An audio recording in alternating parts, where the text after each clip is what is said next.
Με λάθος στον τομέα του, στο πλάσμα αν πατήσει, εν τον αφήνουν ζωντανό πίσω για να γυρίσει. Όπως οι τρεις αξιωματικοί. Οι άνθρωποι έχουν χρέος να τιμούν όσους θυσιάστηκαν για την ελευθερία. Με αυτό το σκεπτικό αποφασίσαμε να δημιουργήσουμε ένα μικρό αφιέρωμα για τη ζωή και τη δράση του συντοπίτη μας, αντιστρατήγου Δημητρίου Πούλιου, ο οποίος έπεσε ηρωικά εκτελώντας το καθήκον του στην Κύπρο μας το 1964. Ας ανατρέξουμε στα γεγονότα. Ο ένας Πούλιος Δημήτρης το όνομά του, που άφησε μπενταρφανή την οικογένεια του.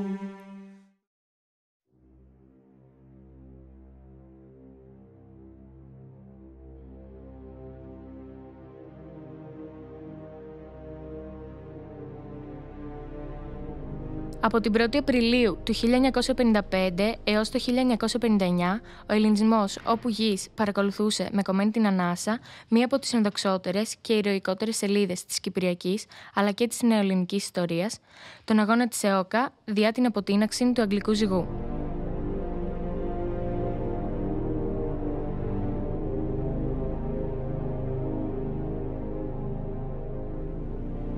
Ο ένοπλος αγώνας της ΕΟΚΑ που διεξήγαγε ο Κυπριακός Ελληνισμός με πολιτικό αρχηγό τον Αρχιεπίσκοπο Μακάριο και στρατιωτικό ηγέτη τον Γρίβα Διγενή ήταν το αποκορύφωμα ενός πανεθνικού αιτήματος.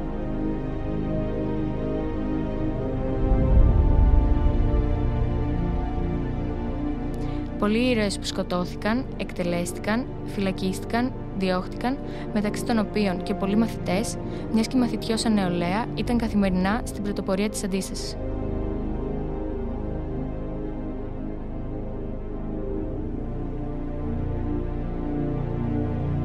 Οι Τουρκοκύπροι, με την υποδάβληση των Άγγλων αποικιοκρατών, δεν ήταν σύμφωνοι με την ανακήρυξη της ανεξαρτησίας και έκαναν ό,τι ήταν δυνατόν για να τορπιλήσουν τη λειτουργία της Κυπριακής Δημοκρατίας. Έτσι λοιπόν, το 1963 ξεσπούν στο νησί φωνικές ταραχές μεταξύ των δύο κοινοτήτων, Ελληνοκυπρίων και Τουρκοκυπρίων, με νεκρούς εκατέρωθεν.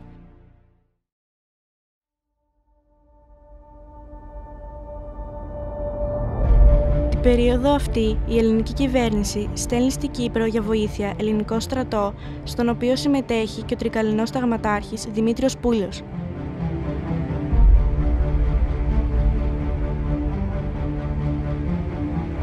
Απευθυνθήκαμε στο Γενικό Επιτελείο Στρατού, ώστε να μας δοθούν στοιχεία από το μητρό του. Κύριε Λοχαγέ, πείτε μας για την ιστορία και τη δράση του αντιστράτηγου Δημήτριου Πούλιου. Ο αντιστράτηγος Δημήτριος Πούλιος γεννήθηκε το 1926 στο ορεινό χωριό Μαυρέλη του νομού Τρικάλων. Συμμετείχε στις επιχειρήσεις του Εκστρατευτικού Σώματος Ελλάδος στην Κορέα, επίσης συμμετείχε στις επιχειρήσεις της Κύπρου, όπου και διακρίθηκε.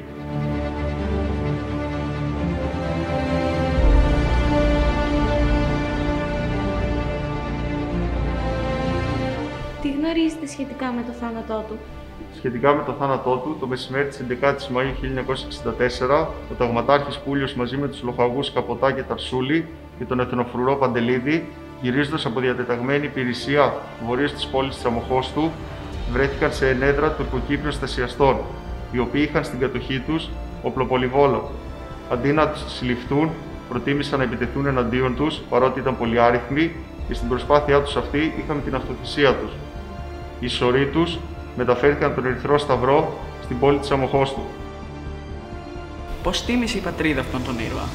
Η πατρίδα, με το φύλλο εφημερίδας κυβερνήσεως της 31 Δεκεμβρίου του 2008, προήγαγε σε αντιστράτηγο τον ταγματάρχη Δημήτριο Πούλιο και επίσης στην πόλη των Τρικάλων έδωσε το όνομά του σε στρατόπεδο, όπου και τοποθετήθηκε η πρωτομή του.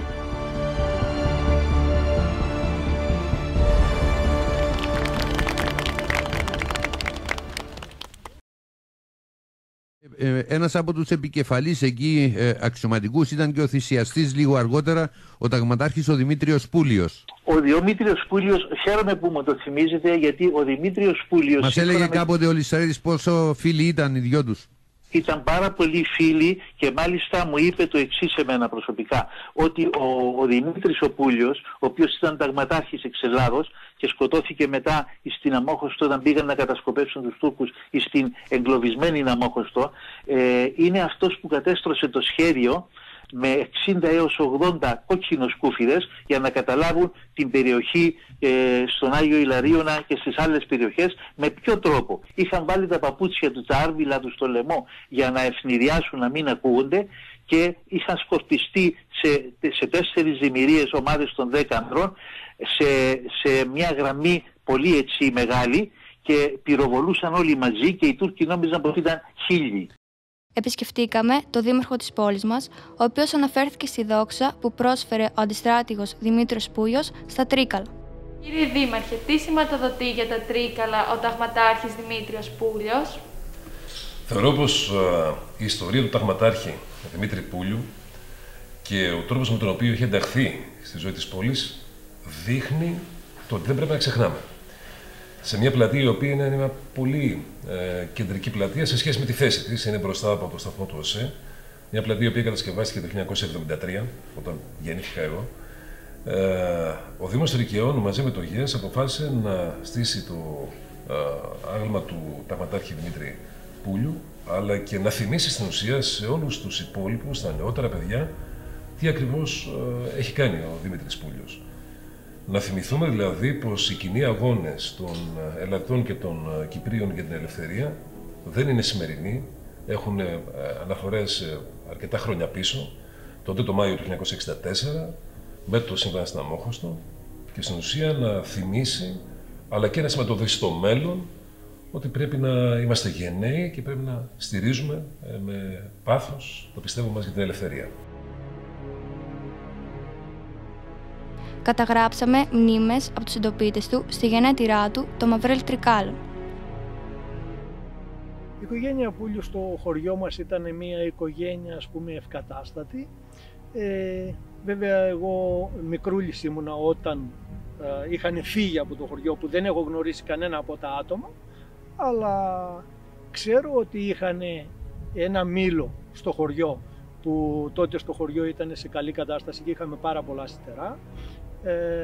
Είχαν στην οικογένειά τους γιατρούς και γι' αυτό λέγαμε και το σπίτι των γιατράδων, ας πούμε, στα γιατράδικα τα σπίτια που λέγαμε, και είχαν και έναν αξιωματικό, το Δημήτρη, που είχε πάει στην Κύπρο και εκεί σε ενέδρα οι Τούρκοι τον εκτελέσαν.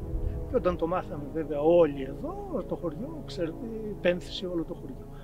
Εδώ οργάνωνε και έκανε πόλεμο. Πώς θα γίνει ένας πόλεμος.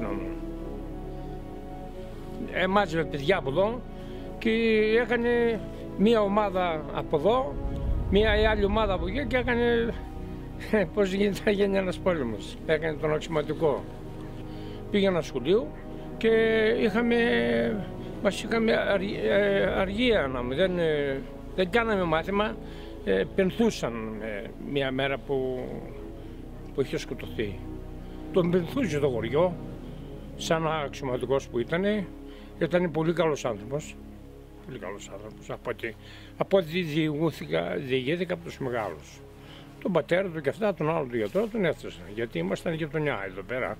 Εδώ, αυτό είναι το πατρικό μου σπίτι εδώ. Αναζητήσαμε το γιο του, την αδερφή του και τα ανήψια του και μιλήσαμε μαζί τους. Καλησπέρα στους μαθητές του Δευτέρου Γυμνασίου Τρικάλων. Ονομάζομαι Δημήτρης Πούλιος, είμαι γιος του ταγματάρχη Δημήτρη Πούλιου και με μεγάλη χαρά δέχθηκα την πρόσκληση του κυρίου Κίτου, του Διευθυντή του Δευτέρου Γυμνασίου Τρικάλων, για να καταθέσω μια σύντομη, μια μικρή συνεισφορά στην εργασία των μαθητών του γυμνασίου. Σε κάθε δυσκολία που αντιμετώπισα στη ζωή, οι διηγήσεις που άκουγα για τον πατέρα μου πάντα μου έδιναν μια ψυχική δύναμη για να τις ξεπεράσω. Σε κάθε επίσκεψη στην Κύπρο, από τη μια βέβαια είχα τη θλίψη ότι το βόρειο μέρος του νησιού έχει κατακτηθεί από τους Τούρκους. Απ' την άλλη γέμιζα υπερηφάνεια γιατί την ιστορία του πατέρα μου. Και αυτό που μου έμενε τέλος πάντων σε κάθε επίσκεψη είναι ότι είναι πολύ σημαντικό, ότι αξίζει να υπερασπιζόμαστε και να αγωνιζόμαστε για την πατρίδα μας. Ήταν αξιωματικός στις δράσεις, πάντα μπροστά στη μάχη. Ένας ήταν ο Μήτσος και δυστυχώς έφυγε πολύ νωρίς. Πολέμησε με το έδες του Ζέρβα, τους Γερμανούς.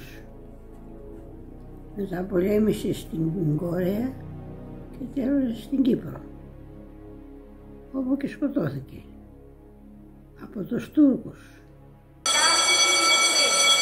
Η ψυχρό δολοφονία Ελλήνων αξιωματικών και του Κυπρίου αστυνομικού ενέπνευσαν τον Κύπρο λαϊκό ποιητή Ανδρέα Μαπούρα να γράψει ένα ποίημα.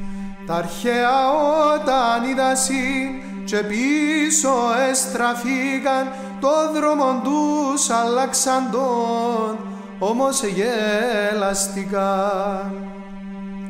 Γιατί ο δρόμος ευκαινέν κατά κακήν του σόρταν, μες στην παλιά αμόχωστον από την πίσω πόρτα.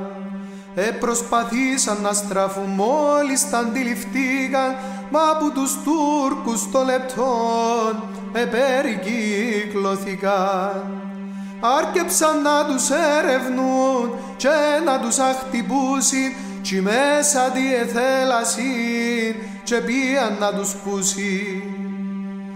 Τα δόντια τους έτριξασιν σαν λυσσασμένοι δράκοι που δαν μες στα αυτοκινητών το όπλο του Κωστάκη.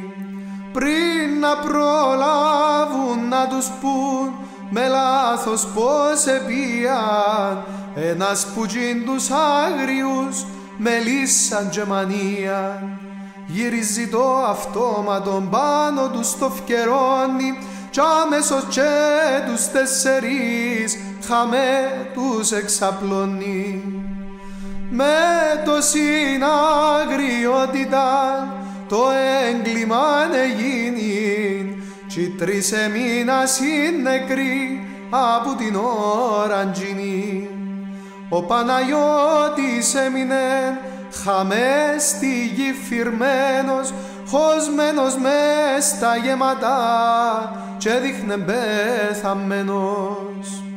Τρέχει ο ερυθρός σταυρός στους σκοτωμού των τόπων και μάζεψεν τα λείψανα των άτυχων ανθρώπων. Ο Παναγιώτης φαίνεται ήταν γραφτόν να ζήσει για το φρικτόν κακουργημάν κάτι να μαρτυρήσει. Τους άλλους τρεις που έχασαν άδικα τη ζωή τους στη Λευκοσία παίρνουν τους να κάμουν την ταφήν τους. Στο νέον κημητήριον τα λείψανα εθάψαν, στεφάνια τους εβάλασιν και μπουκαρκιάς εκλάψαν. Τα κοκκαλά τους έγιναν σύνδεσμος αραβώνος, μάρτυρες θα τους έχομεν του ιερού αγωνός, και σύντομα ελπίζομαι θα